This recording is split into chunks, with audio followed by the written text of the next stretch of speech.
सुप्रभात। स्वागत है आपके अपने चैनल हिंदी ज्ञान मंथन में। आज हम लोग एक नए विषय के साथ प्रस्तुत हुए हैं, जिसमें कि कक्षा 9वीं की पुस्तक स्पर्श से हम लोग रहीम के दोहे के बारे में आज पढ़ेंगे। रहीम के दोहों की व्याख्या समझेंगे। तो आए शुरू करते हैं दोहों की व्याख्या को। तो देखें, पहला दोहा, रहीमन धागा प्रेम का, मत तोड़ो चटकाए,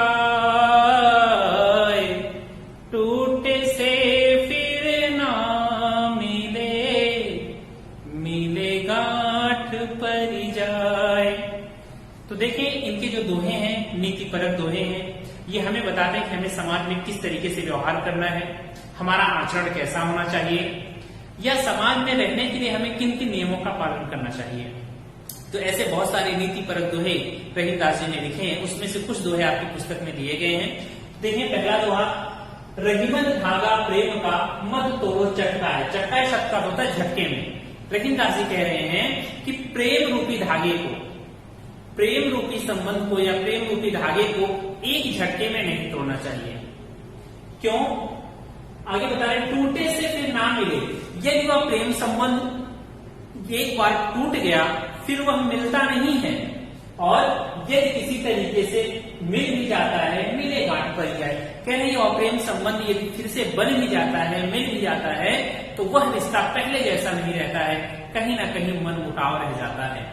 जैसे हम धागे को देखें, एक झटके में टूट तो जाता है वह, परंतु उस धागे को जोड़ने के लिए हम जोड़ते हैं, उसमें गांठ पड़ जाती है, और गांठ पड़ने के कारण हम कहते हैं कि पहले जैसा वह धागा नहीं रहता है।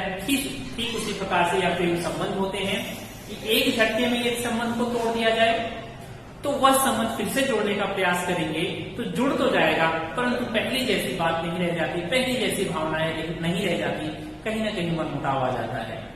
इसलिए हमें प्रेम रूपी संबंधों को बड़े ही आसानी के साथ रखना चाहिए, उन्हें तोड़ना नहीं चाहिए। आगे बता रहे हैं, रहीमन निज मन की दिखा, मन की राखो कोई। सुनी लिंग है लोग सब, बाटी लिंग है कोई। प्रेमदास जी बता रहे हैं कि रहीमन निज मन की व्यथा, निज मतलब अपने मन की व्यथा मतलब कष्ट। प्रेमदास जी कह रहे हैं अपने मन के कष्ट को मन ही राखो गोए, मन में ही रखो। कैसे? गोए छिपा करके। प्रेमदास जी कह रहे हैं हमें अपने कष्टों को, अपने मन के कष्टों को अपने मन में दबा करके ही रखना चाहिए, क्योंकि सुनी अटलेंगे लोग सब। यदि आपके कष्टों के बारे में लोग सुनेंगे, लोग सब अटलेंगे मतलब मजाक बनाएंगे। यदि आपके कष्ट को, दुख को लोग सुनेंगे तो उसका मजाक बनाएंगे और बांट देने के लिए कोई, और आपके दुख को कोई भी कम करने वाला नहीं होगा, बल्कि आपके दुख को सुनकर के, आपके कष्ट को सुनकर के लोग मजाक बनाएंगे। इसलिए अपने कष्टों को अपने मन में छुपा करके रखना चाहिए। आगे बता रहे हैं, एके साधे सब सधे, सब साधे सब जाए, रहीमन मूल सींची वो, फूले फले अगाए। प्रस्तुत दोहे में प्रेमदास जी कह रहे हैं कि एके साधे सब सधे, हमें कोई एक मार्ग पर ही चलना चाहिए, एक की ही साधना करनी चाहिए, और सब साधे सब जाए। और बहुत सारी चीजों को हम एक साथ लेकर के चलेंगे तो हम नहीं चल पाएंगे। हम चाहें कि विभिन्न प्रकार की डिग्रियां हमारे पास, क्या कह सकते हैं कि विभिन्न प्रकार के रास्ते पर चलना शुरू कर दें, हम डॉक्टर भी बन जाएं, इंजीनियर भी बन जाएं, टीचर भी बन जाएं, कई सारी चीजों को यदि हम एक साथ लेकर के चलेंगे तो हम नहीं कर पाएंगे। तो कह रहे एक है साधे सब सधे, इसलिए हमें सिर्फ एक लक्ष्य को निर्धारित करके उसी की तरफ आगे बढ़ना चाहिए। सब साधे सब जाए, यदि हम सबको साथ कर चलते हैं, कई सारे लक्ष्य एक साथ लेकर के चलते हैं, तो सारा लक्ष्य जो होगा, एक भी कार्य हमारा पूरा नहीं होगा। रहीमन मूले सींचो, किस तरीके से उदाहरण देते हुए कहते हैं कि रहीमदास जी कह रहे हैं मूले सींचो, मूल मतलब जड़, सींचो मतलब सींचो। कह रहे हैं जिस प्रकार से एक वृक्ष के जड़ में पानी देने से क्या होता है, फूले फले अगाए। वह वृक्ष क्या होता है, उस पर फूल आते हैं, वह हरा भरा बना रहता है और तृप्त सा रहता है। अर्थात कह सकते हैं कि वृक्ष के डालियों पे पानी देने से, पत्तों पे पानी देने से वृक्ष का कोई लाभ नहीं होने वाला है। यदि उसके जड़ पे पानी देते हैं तो वह फूल आते हैं, उस पर फल देता है और हमेशा हरा भरा बना रहता है। ठीक उसी प्रकार से हमें विभिन्न प्रकार के लक्ष्य लेकर के नहीं चलने चाहिए, हमें किसी एक लक्ष्य पर आगे बढ़ना चाहिए। आगे देखें, चित्रकूट में रवि रहे, रहीमन अवध नरेश, जाकर विपदा पड़त है, सो आवती हरेश। यहाँ पर चित्रकूट की महिमा के बारे में रहीमदास जी ने बताया है कि चित्रकूट में रवि रहे, रवि मतलब रहना। कौन रह रहे हैं? रहीमन अवध नरेश। रहीम कह रहे हैं कि अवध नरेश, अवध के राजा अर्थात श्री राम जी चित्रकूट में आकर के रह रहे हैं। और जापर विपदा पड़त है, जिस पर कोई विपत्ति आती है सो आवत वह देश, तो वह इस देश में अर्थात कहते हैं चित्रकूट में आता है और शांति के लिए इस देश में आता है। तो देखें चित्रकूट में रवि है, रहीमन अवध नरेश। रहीमदास जी कह रहे हैं कि अवध नरेश, अवध के राजा भगवान श्री राम जी चित्रकूट में आकर के रह रहे हैं और जापर विपदा पड़े, जिस पर कोई विपत्ति आती है सो आवत यह देश, तो वह इस देश में शांति के लिए या कह सकते हैं सुकून प्राप्त करने के लिए इस देश में आता है। अगला दोहा देखें कि दीर्घ दोहा अरथ के आखर थोरे आही, ज्यों रहीम नट कुंडली सिमट कूद चढ़ जाए। इसका अर्थ देख लेते हैं। यहां पर रहीमदास जी ने बताया है कि दोहे के अक्षर बेशक बहुत थोड़े होते हैं, परंतु उसमें गूढ़ अर्थ छिपे होते हैं। उसके अर्थ जो होते हैं बहुत ही गूढ़ होते हैं, बहुत विस्तृत होते हैं, जो कि मनुष्य के जीवन में यदि उतर जाए तो वास्तव में उनका कल्याण कर सकते हैं। तो देखें दीर्घ दोहा अर्थ के, दीर्घ दोहा अर्थ के आखर थोड़े, आखर का मतलब अक्षर, थोड़े मतलब थोड़े। दोहे में जो होते हैं अक्षर बहुत थोड़े होते हैं। देखा हमने दोहे में कितने अक्षर है? बहुत कम अक्षर है।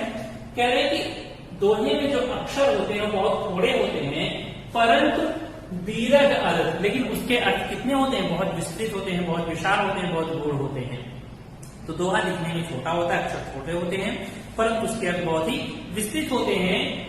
ठीक उसी प्रकार से जैसे रहीम नट कुंडली सिमट कूद चढ़ जाए, जिस प्रकार से रहीमदास जी बता रहे हैं कि नट कुंडली, नट प्रजाति के जो लोग होते हैं वो देखने में तो छोटे होते हैं, परंतु कुंडली मारने की कला में, अपने शरीर को मोड़ने की कला में बहुत ही कुशल होते हैं और सिमट कूद चढ़ जाए और ऊंची से ऊंची जगहों पर अपने शरीर को छोटा करके वो चढ़ जाते हैं। तो कबीरदास ने कहा कि बेशक दोहे देखने में छोटे लगते हैं, परंतु उसके अर्थ बहुत ही विस्तृत होते हैं, गूढ़ होते हैं। ठीक उसी प्रकार से जिस प्रकार नट प्रजाति के लोग देखने में तो छोटे होते हैं, परंतु उनके कह सकते हैं कुंडली मारने की जो कला होती है, जो उनके पास कला होती है, वह क्या होती है? ऊंचे से ऊंचे स्थानों पर उन्हें पहुंचा देती है। आगे देखें धनी रहीम जल पंख को लघु जीव पियत अघाय, उदय बढ़ाई कौन है जगत पियास हो जाए। प्रस्तुत दोहे में रहीमदास जी बता रहे हैं कि धनी रहीम जल पंख को, धनी मतलब धन्य, जल पंख मतलब कीचड़, कीचड़ का जल धन्य है। क्यों? लघु जीव पियत अघाय, जिसको छोटे छोटे जीव पी करके, अघाय मतलब प्रफुल्लित हो जाते हैं, अपनी प्यास को बुझा लेते हैं, कि वह कीचड़ का जल धन्य है जो कि छोटे छोटे जीवों की प्यास को बुझा देता है। परंतु उदधि बड़ाई कौन है? उदधि मतलब सागर, समुद्र की बड़ाई क्यों की जाए, अर्थात समुद्र का बड़प्पन क्यों किया जाए कि जगत प्यास हो जाए, कि उसके पास जाकर के जो संसार होता है कैसा लौट आता है। आप कह सकते हैं कि सागर का जल जो खारा होता है, खारा होने के कारण उसके पास जाकर भी प्यासा व्यक्ति वापस लौट जाता है, वह किसी की प्यास नहीं बुझा सकता।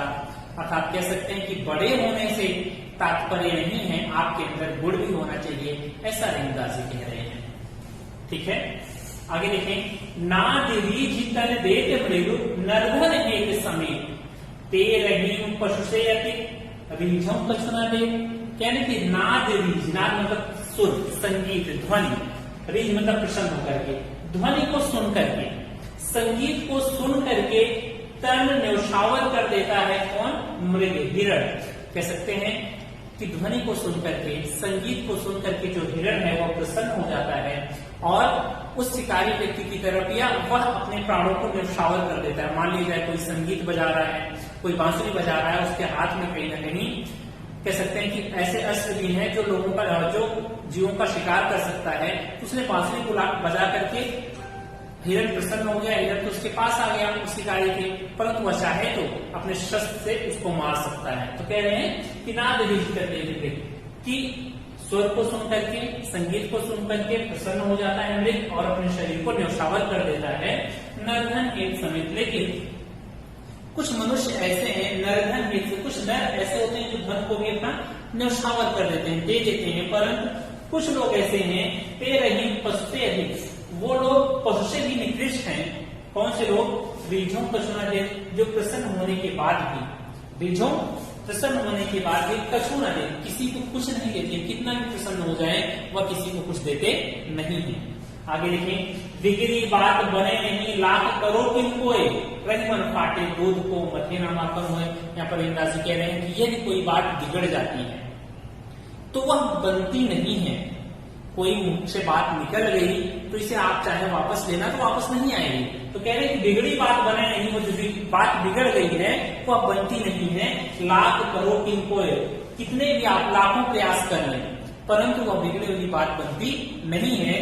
ठीक उसी प्रकार से रहीमन फाटे दूध को, जिस प्रकार से फटे हुए दूध को मथने से, फटे हुए दूध को हम मथ रहे हैं, मथे न माखन हो, उसमें से मक्खन नहीं निकलता है।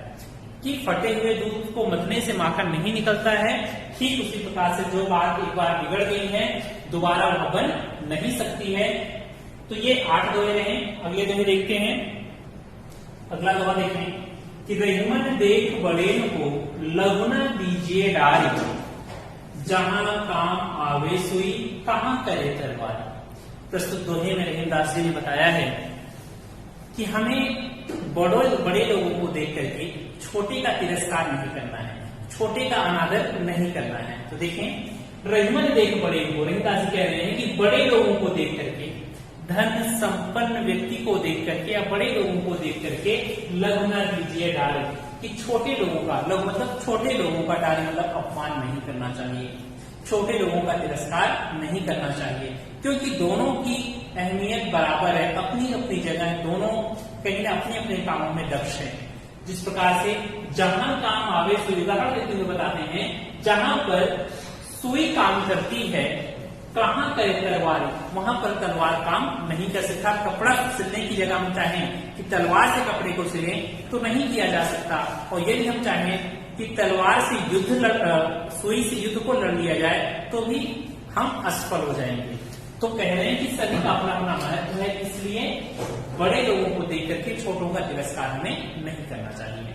आगे देखिए, रहीमन निज संपत्ति बिना को न विपत्ति सहाय, बिनु पानी जो जरस को नहीं रख सके बचाए। यहाँ पर रहीमदास जी कह रहे हैं कि रहीमन निज संपत्ति बिना, कि अपनी संपत्ति के बिना, अपने धन के बिना को न विपत्ति सहाय, कोई भी विपत्ति में सहायता करने वाला नहीं है। रहीमदास जी कह रहे हैं कि अपनी संपत्ति के, निज संपत्ति अपने धन के बिना कोई भी विपत्ति में हमारी सहायता करने वाला नहीं, अर्थात हमारे पास अपना धन होना चाहिए, तभी हम विभिन्न प्रकार के कष्टों को दूर कर सकते हैं। उदाहरण देते हुए बताते हैं कैसे, कि बिनु पानी जो जलस हो, जिस प्रकार से बिना पानी के कमल को बिना पानी, ये कमल का पानी सूख जा रहा है, कमल जहां पर उगा है वहां पर पानी सूख जा रहा है, नहीं रख सके बचाए, तो उसको रवि अर्थात सूर्य बचा नहीं सकता। सूर्य कितना भी प्रयास कर ले कि मैं उस कमल के ऊपर अपने प्रकाश को नहीं डालूंगा, उस कमल को बचाने का प्रयास करूंगा, परंतु वह सूर्य नहीं बचा पाता है उस कमल को, यदि उसका संपत्ति, उसका धन जो पानी है वह सूख जाता है। आगे देखिए, रहीमन पानी राखिए बिन पानी सब सून, पानी गए ना उमरे मोती मानुष टून। रहीमदास जी कह रहे हैं हमें पानी को रक्षा करना चाहिए, हमें पानी की संभाल करना चाहिए, और बिनु पानी सब सून, क्योंकि बिना पानी के सब कुछ सूना है। हमें पानी की रक्षा करनी चाहिए, पानी को संभाल के रखना चाहिए, क्योंकि बिना पानी सब कुछ सूना है। आगे बता रहे हैं, पानी गए ना उबरे, क्योंकि यदि एक बार पानी चला जाता है तो फिर वह वापस नहीं आता है। मोती मानुष टून, ये 3 चीजों के बारे में बताया है, उदाहरण दिया उन्होंने, पानी के 3 अर्थ यहाँ पर बताए उन्होंने, कि पानी गए ना उबरे, मोती मानुष टून। मोती के लिए चमक बताई है कि यदि मोती की चमक जो होती है पानी के कारण होती है, हमें पता है कि मोती जो होता है पानी में होता है, एक पानी में सूख गया तो मोती बन ही नहीं पाएगा, उसमें चमक ही नहीं आ पाएगी, इसलिए पानी की संभाल की जानी चाहिए। मनुष्य के लिए उसके मान सम्मान से कहा गया है, उसका मान या सम्मान की बात करें हम, या इज्जत की बात करें, यदि व्यक्ति का एक बार मान सम्मान कम हो जाता है, इज्जत उसकी चली जाती है, तो वह वापस नहीं आता है। ये पानी का दूसरा अर्थ है। और चून का अर्थ यहाँ पर जल से है, कि आटे को तभी गूंथा जाएगा, ये तभी खाने योग्य होगा जब हम उसमें पानी मिलाएंगे। तो यहाँ पर जल है, या इसको कह सकते हैं जीवन से, और यहाँ पर मान सम्मान है और मोदी के लिए चमक है। तो देखें प्रेमदास जी कह रहे हैं हमें पानी की संभाल कर देखना चाहिए, क्योंकि बिना पानी के सब कुछ सूना है, क्योंकि पानी यदि एक बार चला जाता है तो मोदी के लिए एक पानी समाप्त हो गया तो उसकी चमक समाप्त हो गई, मनुष्य के लिए एक पानी समाप्त हो गया तो उसका मान सम्मान समाप्त हो गया, और चूने के लिए एक पानी समाप्त हो गया तो कह सकते हैं कि वह गूथा नहीं जा सकता, वह खाने योग्य नहीं होगा। तो यह आपके आज प्रेमदास के लोगों के अर्थ रहे। आशा करता हूं आपको समझ में आया होगा। धन्यवाद। ये जो है अच्छी लगी हो, व्याख्या अच्छी लगी हो तो मेरे चैनल को लाइक करें, सब्सक्राइब करें।